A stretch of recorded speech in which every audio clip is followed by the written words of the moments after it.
Olá pessoal, dando continuidade à análise do artigo 9º, tratemos agora de mais uma limitação que nele não se acha expressa, mas que na época já era admitida como nele implícita e que hoje se acha expressa no artigo 150 da Constituição, mais especificamente no seu inciso 4, que estabelece ser vedado à União, aos Estados, ao Distrito Federal e aos municípios utilizar tributo com efeito de confisco. Por que se considerava implícito já na Constituição de 46 e no CTN a vedação ao confisco?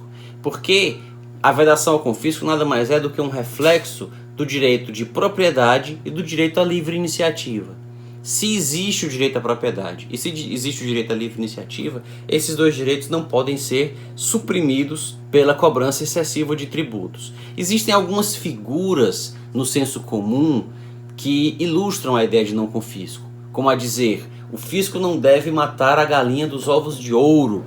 Matar a galinha dos ovos de ouro seria algo correspondente ao que o Estado faria se ele tributasse os contribuintes à exaustão, suprimindo a atividade econômica ou inibindo a atividade econômica, e com isso ele prejudicaria a própria arrecadação dentro daquela ideia subjacente à curva de Laffer.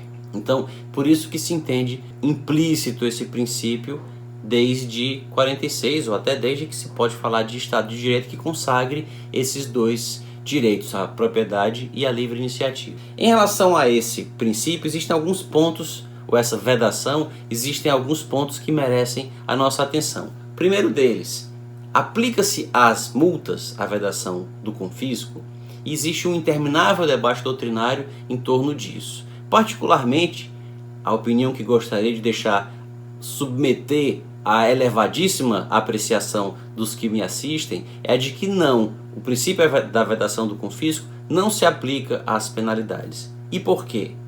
Porque o princípio da vedação do confisco, ou o tributo não pode ter efeito confiscatório, porque o tributo incide sobre fatos que, em tese, vimos isso quando comentamos o artigo 3º do CTN, o tributo incide sobre fatos que, em tese, são lícitos. Fatos que, em tese, o contribuinte tem o direito de praticar. Então, o contribuinte tem o direito de auferir renda, tem o direito de possuir um imóvel, um veículo, ele tem o direito de importar, de exportar, de industrializar, de vender mercadorias, de prestar serviços. E esse direito não pode ser suprimido pela cobrança de um tributo muito elevado. O contribuinte tem o direito de acesso aos serviços públicos, e isso não pode ser tolhido por meio de uma taxa muito elevada, e assim por diante. O contribuinte poderia legitimamente dizer: com esse imposto tão alto sobre a propriedade de imóveis, eu nem posso mais ter um imóvel. Ou com esse imposto tão alto sobre a propriedade de veículos, eu nem posso mais ter um veículo. Ele teria legitimidade para fazer essa reclamação, porque ele tem direito de ter um imóvel ou de ter um veículo. Mas imaginem como seria absurdo se alguém dissesse: com essas multas de trânsito tão elevadas, eu já nem posso mais tirar os meus rachas com o meu carro turbinado, eu já nem posso mais furar um sinal de vez em quando, eu já nem posso mais parar em local proibido, que absurdo, essa multa alta me impede de exercer o meu direito fundamental de andar com toda velocidade. Seria absurdo. Então, como as multas incidem sobre fatos, ou as normas que instituem o dever de pagar as multas incidem sobre fatos que são ilícitos e eles realmente devem deixar de ser praticados, a multa tem que ser pesada exatamente para que a pessoa não pratique mais o ilícito. Por isso é que a vedação do confisco não se aplica às penalidades.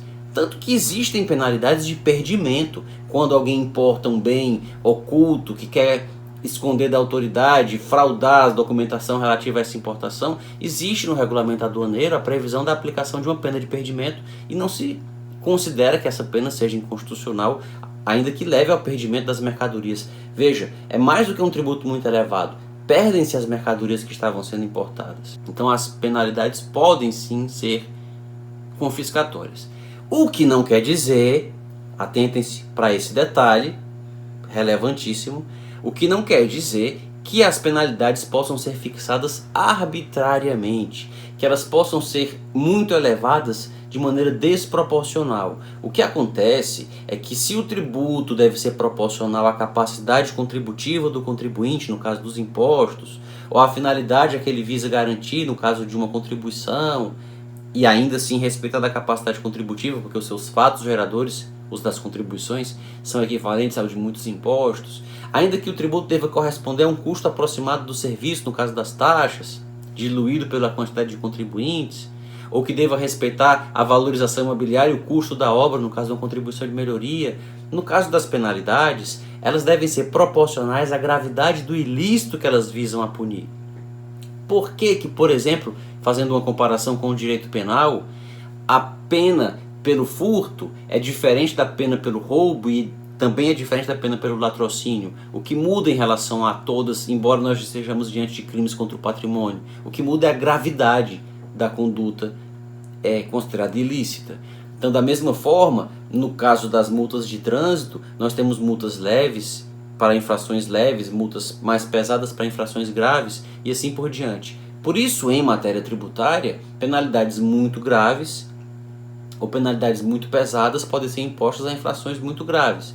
Penalidades mais brandas devem ser impostas a infrações menos graves. Um contribuinte, por exemplo, que descumpre um dever meramente formal de usar o documento A quando deveria ter usado o documento B, deveria ter escriturado usando um formulário, ele escriturou usando outro, mas ele pagou o tributo, ele fez tudo corretamente, essa multa não poderia ser uma multa proporcional ao valor da operação, uma multa muito elevada, e aí sim essa multa seria não propriamente confiscatória, até se pode usar a expressão nesse sentido, mas nesse caso o que essa multa é, na verdade, é inconstitucional por desproporcionalidade. Esse aqui é o ponto que deve ser levado em consideração. E o outro aspecto relativo ao não confisco, que merece nossa atenção, diz respeito ao percentual. Qual percentual seria considerado confiscatório? Não existe um percentual fechado, a partir de tantos por cento o tributo é confiscatório. Até porque isso depende da base sobre a qual o tributo incide. Tributos que oneram a propriedade estaticamente considerada, como por exemplo o IPTU, um percentual de 3, 4, 5% já é muito alto. Tributos que alcançam a renda, ou a renda no momento em que ela é auferida, a aquisição da disponibilidade da renda, como é o caso do imposto de renda, uma alíquota de 30%, de 20%, há países na Europa que têm alíquotas de 40%, é certo que sobre bases bem mais altas do que as bases da tabela brasileira, mas são alíquotas ainda toleráveis, e uma alíquota de 15%, de 20% não é uma alíquota absurda.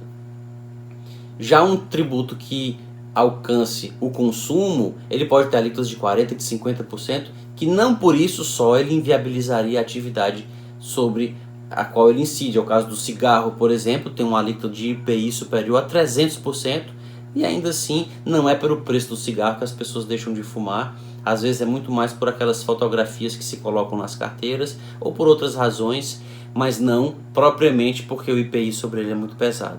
Então não é apenas um percentual fechado, depende do tipo de tributo de que se está cogitando, mas o fato de ser impreciso ou indeterminado o significado da palavra confisco não quer dizer que não se possa identificar quando ele acontece e que o Supremo não possa decretá-lo, como já o fez em relação a um caso, a um julgamento de um ADI que está sendo colocado aqui no vídeo, em relação à contribuição dos inativos, contribuição previdenciária paga por aposentados, que foi criada durante o governo Fernando Henrique. E esse precedente é interessante, inclusive, porque nele o Supremo deixou claro deu a resposta para uma outra questão, que é de saber se o não confisco deve ser avaliado em relação a cada tributo isolado ou em relação a todos que incidem sobre a mesma situação, caso haja mais de um a incidir sobre a mesma situação. E o Supremo disse que são todos que devem ser considerados. No caso específico da contribuição previdenciária, o Supremo entendeu que a contribuição previdenciária somada ao imposto de renda, que ambos incidiam sobre o rendimento, o provento do aposentado, atingia-se um percentual muito elevado, somados os dois, e portanto seria inconstitucional a segunda e última, a posterior, que seria ela responsável pelo confisco, que seria a contribuição previdenciária. Então, se vários tributos oneram o mesmo fato, a confiscatoriedade deve ser levada em conta a partir do total e não de cada um isoladamente. Até porque, não fosse assim, seria fácil burlar a limitação, seria só, em vez de criar um tributo com alíquota, por exemplo, de 60%, criar-se-iam 3 com alíquota de 20% ou 6 com alíquota de 10%, e se chegaria no mesmo resultado. O que o Supremo já deixou claro nesse precedente, que não é possível. Nos próximos vídeos daremos sequência aos comentários ao artigo 9º, dissecando esse artigo do CTN, importante artigo do CTN. Os que tiverem interesse em acompanhá-los, inscrevam-se no canal, ativem as notificações e até a próxima.